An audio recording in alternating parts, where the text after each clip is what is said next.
एक बार की बात है। श्यामपुर गांव के कब्रिस्तान में दो चोर बैठकर शराब पी रहे होते हैं।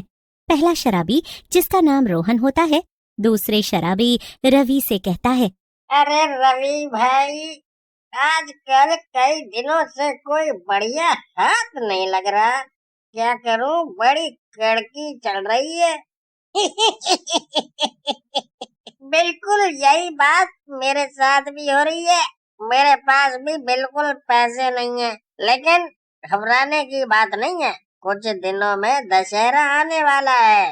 सब गांव वाले रामलीला में जाएंगे और हमें बेहतरीन मौका मिलेगा लोगों को लूटने का। रवि की बात सुनकर रोहन खुश हो जाता है। तभी रोहन के पीछे से कब्र हिलने लगती है। ये देखकर रवि घबराते हुए कहता है, अरे रोहन, तेरे पीछे कब्र हिल रही है और उसमें दरार आ रही है, जैसे अंदर से कोई बाहर आना चाहता हो। कब्र में से 10 सर वाला आदमी निकलता है। ये सब क्या है? ये तो रावण लग रहा है, लेकिन इसे तो भगवान राम ने मार डाला था। ये फिर से कैसे जिंदा हो गया? अरे ये सब सोचने का मौका नहीं है किसने किसको मारा। अगर हम यहाँ से नहीं भागे तो ये हमें जरूर मार डालेगा। ऐसा कहकर रवि और रोहन कब्रिस्तान से निकलकर भागने लगते हैं, लेकिन शैतान हंसते हुए कहता है, भागो, कहाँ तक भागोगे? तुम्हारी मौत यहाँ खींच कर लाई है।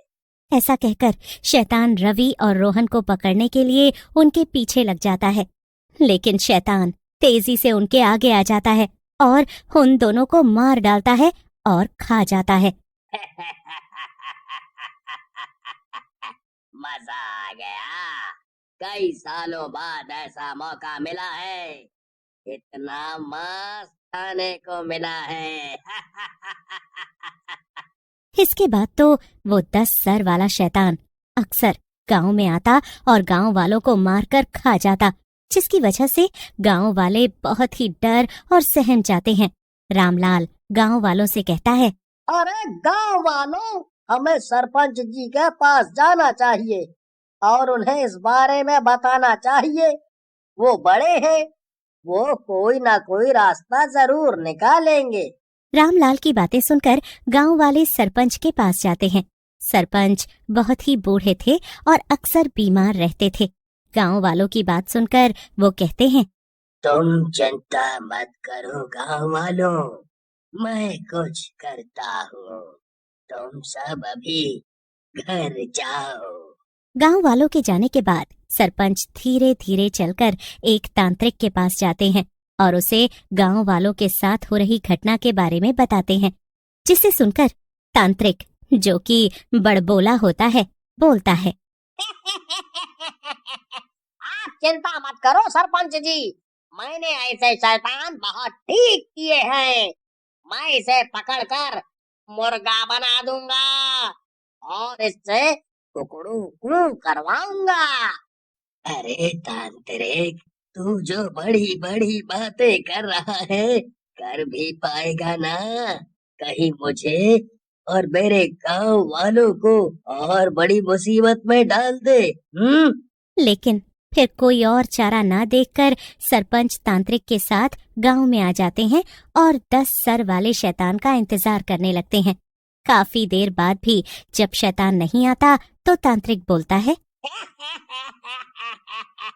गाँव वालों और सरपंच जी, लगता है वो मुझसे डरकर भाग गया है। अब आप लोगों को चिंता करने की जरूरत नहीं है, वो अब नहीं आएगा। तांत्रिक की बात खत्म होते ही 10 सर वाला शैतान वहां आ जाता है। शैतान को आता देखकर सारे गांव वाले वहां से भाग जाते हैं। अरे तांत्रिक, तू तो कह रहा था कि मैं तेरे से डर गया। चल, मुझे डरा, मुझे देखना है तू कैसे डराता है। शैतान जी, मुझे तो इस बूढ़े सरपंच ने बहकाया है। किसी ने मुझसे ये सब करवाया है। मैं तो आपकी सारी शक्तियाँ जानता हूँ। सारी बातों की जड़ ये सरपंच है। अबे डरपोक तांत्रिक, ये सब क्या कहे जा रहा है? मैंने ये सब कब बोला? जो कुछ भी किया वो तूने किया है। तू ही गांव वालों के आगे शेखिया मार रहा था। अब शैतान जी आ गए हैं। अब निपट। शैतान जी, मुझे छोड़ दो। इस बूढ़े को खा जाओ। देखो, हम दोनों तो एक ही डिपार्टमेंट में हैं। जैसे चोर पुलिस होती है, वैसे ही तांत्रिक और शैतान भाई भाई।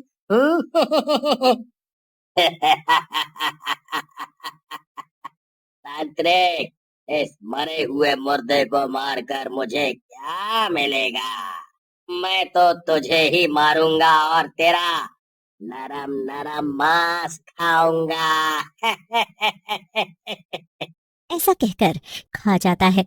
सरपंच वहीं खड़े सब देख रहे होते हैं। ऐसा कहकर शैतान वहां से चला जाता है। अगली सुबह गांव वाले मिलकर पुलिस में रिपोर्ट कर देते हैं। इंस्पेक्टर वीर सिंह गांव वालों से कहता है, गांव वालों, तुम लोगों ने अच्छा किया जो पुलिस के पास चले आए। ये कोई बहरूपिया होगा जो तुम सब लोगों को परेशान कर रहा है। हम इसे देख लेंगे। अरे साहब, ये कोई बहरूपिया नहीं है, वो असली का शैतान है। उसने कहा है कि सब गांव वालों को मार डालेगा। आप कुछ करिए। आप सब गांव वाले भी ना बहुत ही भोले हो। अरे ये कोई शैतान नहीं है। वैसे भी पुलिस के डंडे के आगे भूत भी भागते हैं। तुम सब चिंता मत करो। पुलिस के आश्वासन की वजह से सब गांव वाले वहां से चले जाते हैं। शाम को वीर सिंह अपनी पुलिस की टीम के साथ गांव में पहुंचता है और रात भर शैतान का इंतजार करता है, लेकिन शैतान नहीं आता। फिर कुछ दिनों तक गांव में कोई घटना नहीं होती। उसी समय गांव के पास से एक साधु बाबा जा रहे होते हैं। साधु बाबा के चेहरे पर एक अलग ही तेज होता है। गांव वाले उनकी तरफ खींचे चले जाते हैं। बाबा गांव वालों से कहते हैं, गांव वालों, मैं चलते चलते थक गया हूँ। अगर आप लोग मुझे आज्ञा दें तो मैं आज रात यहीं गुजार लूं। सुबह होते ही मैं यहाँ से चला जाऊंगा। साधु बाबा की बात सुनकर गांव वाले घबरा जाते हैं और चुप हो जाते हैं। लगता है आप गांव वाले साधु लोगों की इज्जत नहीं करते और नहीं चाहते कि हम यहाँ रुकें। अगर ऐसा है तो हम अभी यहाँ से चले जाते हैं। नहीं नहीं बाबा, आप ऐसा क्यों सोच रहे हैं? आप जैसे साधु का यहाँ आना तो हमारे लिए गर्व की बात है, लेकिन अभी गांव में हालात ठीक नहीं है। आपकी जान को खतरा भी हो सकता है। साधु तो वैसे ही मर जाता है जब वो संन्यास लेता है। हमारी जान कौन लेगा भला? फिर सरपंच बाबा को शैतान के बारे में पूरी बात बताते हैं, जिसे सुनकर बाबा मुस्कुराते हुए कहते हैं। फिर बाबा गांव में ही रुक जाते हैं। रात होते ही शैतान गांव के अंदर आ जाता है। गांव के अंदर बाबा को देखकर बोलता है, लगता है गांव वालों ने तुझे बलि का बकरा बनाया है। ऐसा कहकर शैतान बाबा की ओर बढ़ता है, लेकिन जैसे ही वो बाबा को छूता है, उस शैतान का शरीर जलने लगता है। मैं एक संत हूँ जो प्रभु राम के अधीन है। मैं प्रभु राम के रहते तेरे जैसे किसी शैतान से नहीं डरता। तेरे जैसा शैतान मेरा कुछ नहीं बिगाड़ सकते। थोड़ी ही देर में शैतान पूरी तरह जल जाता है और उसकी जगह एक आदमी निकलता है और बाबा से कहता है, बाबा, आपकी कृपा से मैं इस शैतान के कब्जे से निकल पाया। अगर आप नहीं होते तो मैं हमेशा ऐसे ही 10 सर वाले रावण की तरह भटकता रहता। ऐसा कहकर वो आदमी वहां से चला जाता है और साधु बाबा भी वहां से गायब हो जाते हैं।